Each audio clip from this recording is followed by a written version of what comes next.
Buenas noches, les saludamos con gusto mi compañera Georgina Gagiola y mi compañero Raúl Sánchez Carrillo. Buenas noches. Hoy les hablamos de dinero, de mucho dinero, pero el que debemos todos, el que debe México. Nada más les doy esta cifra para abrir boca. Nuestra deuda total hasta el día de ayer fue de 10,347,000,000,000 de pesos. Fíjense, para escribir 10 billones hay que poner un 1 y 13 ceros. Practíquenla nomás para que vean lo que es esto y a ver si algún día la pueden contar. Y hay otra deuda, la de Petróleos Mexicanos, que llegó a 2,063,000,000,000 de pesos. Mucho dinero, Georgina. Así es, Félix, mucho dinero. Hay que recordar que en los sexenios pasados el presidente Fox atravesó una crisis internacional financiera en donde el precio del petróleo, el barril, costaba alrededor de 70, $80. Después, con el presidente Peña, tuvimos la reforma energética, abriendo el mercado energético a la exploración y producción de hidrocarburos. Y sin embargo, al mismo tiempo hubo una crisis petrolera mundial terrible, en donde el barril de petróleo llegó a $28, el más bajo histórico que hemos tenido en el país. Raúl, el petróleo, Pemex, fue la panacea de nuestro país por varios sexenios. Vamos a ir a partir de Lázaro Cárdenas. Pero de unos 4 sexenios para acá nos derrumbamos. Y lo digo porque antes eran Petróleos Mexicanos, le daba hasta el 60 y el 70% de sus utilidades al gobierno federal para pagar todas sus deudas de gasto público. ¿Y qué ha pasado? Bueno, fundamentalmente lo que tiene que ver con todo este aumento tan desproporcionado, diría yo, 11,647,000,000,000 de pesos.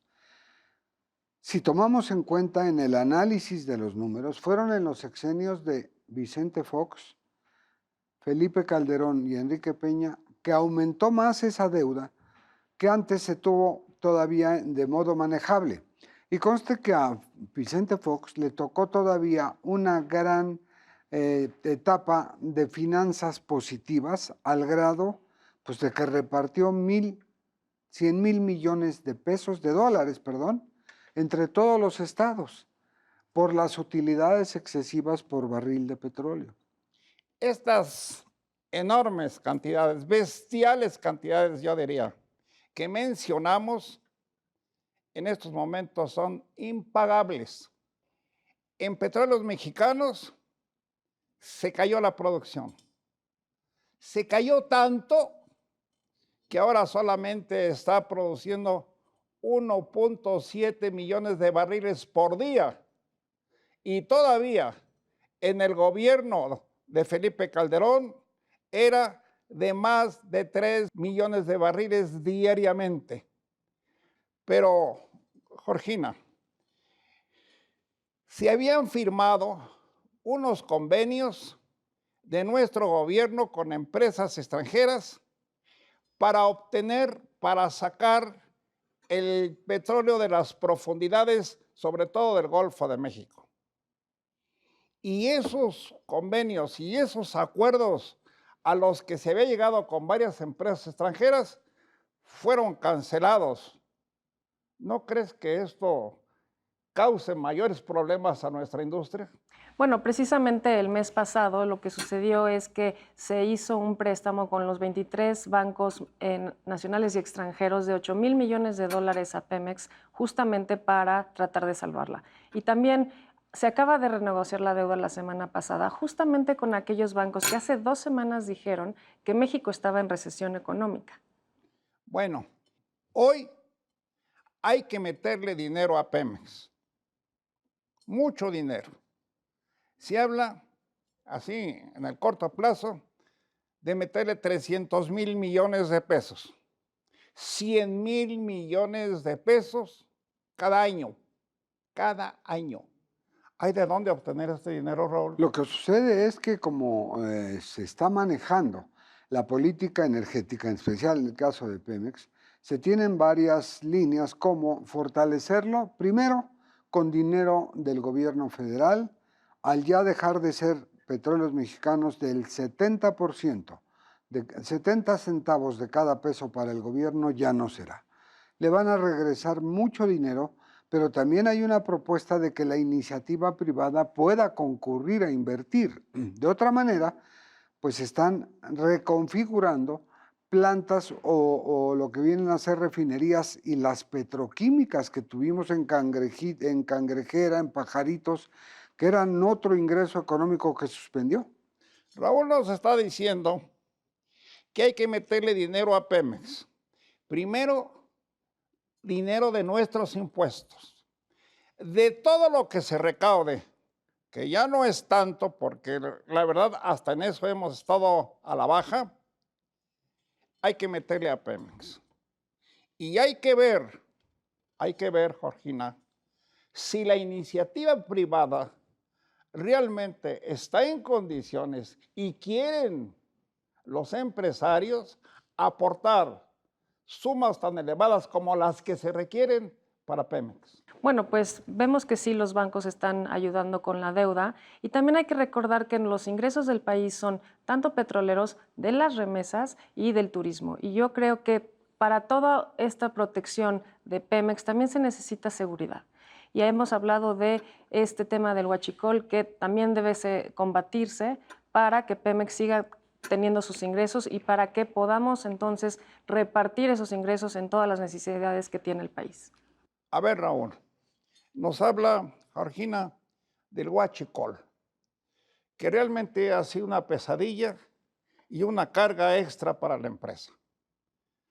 Yo no sabía, no sé si ustedes, que los robos de combustibles a la empresa por gente metida en la misma empresa viene de 10 años a la fecha. Y no hemos sabido, no sé si ustedes lo sepan, de algunos de los responsables de esos bandidajes, porque no les podemos llamar de otra manera, que han obtenido no solamente petróleo crudo, sino gasolina que es vendida en gasolinerías particulares y que al parecer eso continúa. Bueno, efectivamente, y además hay, por ejemplo, una realidad. ¿Quién generó Tlahuelilpan con 143 muertos? ¿Quién es el responsable? ¿Cuántos de estas personas sobrevivieron después de la cifra negra que hay? ¿Se sigue sacando gasolina de los ductos ahí? ¿Por qué no han detenido, y tú tienes datos también como los tenemos nosotros, de mandos que tuvieron a su cargo la seguridad de Pemex y los ductos? Como es el caso de los generales Eduardo León y Alberto Reyes. Generales, a lo mejor ya están en retiro, pero fueron de primera importancia en el Ejército Nacional. Pero no solamente ellos, otros militares de menores grados han participado desde diferentes ámbitos en los robos de los combustibles.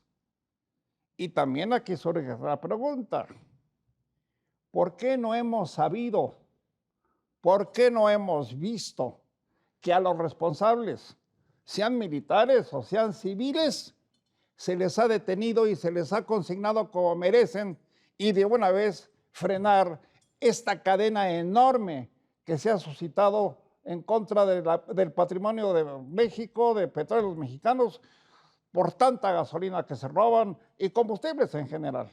Sí, la verdad es que tendríamos que preguntarle a la Fiscalía General, a la Secretaría de Energía, a Pemex, que nos informe qué sucedió con todos esos acontecimientos terribles en nuestro país. También me parece que hoy el petróleo, esta mañana estaba a $62 el barril de petróleo. Tenemos un poquito más de esperanza y con estos nuevos movimientos que está haciendo el gobierno federal de insistir en la seguridad a través de la Guardia Nacional, puede ser que eventualmente logren detener el huachicol. Tenemos la esperanza, dices. Tenemos la esperanza, Raúl.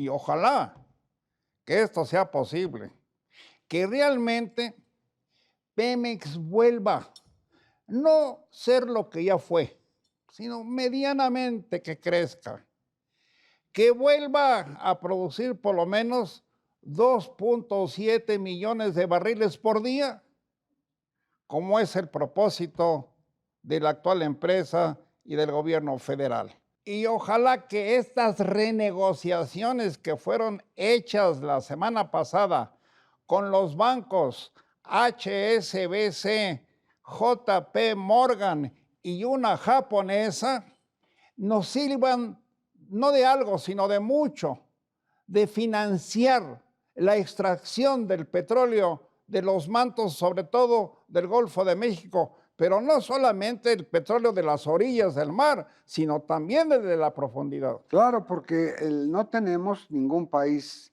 salvo quienes dan, asociados con el que tiene el petróleo, en la extracción a grandes profundidades, estamos hablando de 3, 5 kilómetros o más de profundidad, donde ya no hay luz, donde un ser humano no podría bajar, y esas empresas al asociarse no la venden su tecnología, te dicen aquí está un barril de petróleo, me lo paga, usted haga con su petróleo lo que quiera y yo sigo extrayendo. En aguas someras tenemos otro panorama, porque aguas someras son de menos profundidad y como dices, en las orillas. Sin embargo, valdría la pena nada más citar que el dato de lo que se considera se pierde en Huachicol es de 20,000 millones de pesos al año, extracción y venta irregular. Ahí tienen ustedes a dónde hemos llegado, a qué nivel llegó nuestra deuda, entre otras razones, y puede ser la principal, sobre el asunto del petróleo. Ojalá pues que vuelva a surgir petróleos mexicanos y que tengamos pues por lo menos una aproximada producción a la que tuvimos hace algunos años. Exactamente, tenemos que seguir insistiendo en la exploración, sacar el petróleo y vender nuestro petróleo porque todavía nos va a tomar un tiempo poder refinarlo en nuestro territorio. Muy bien, Georgina, muy bien, Raúl. Muchas gracias. Muchas gracias a ustedes. Gracias. Que tengan buena noche y nos vemos en la próxima. Buenas noches. Buenas noches.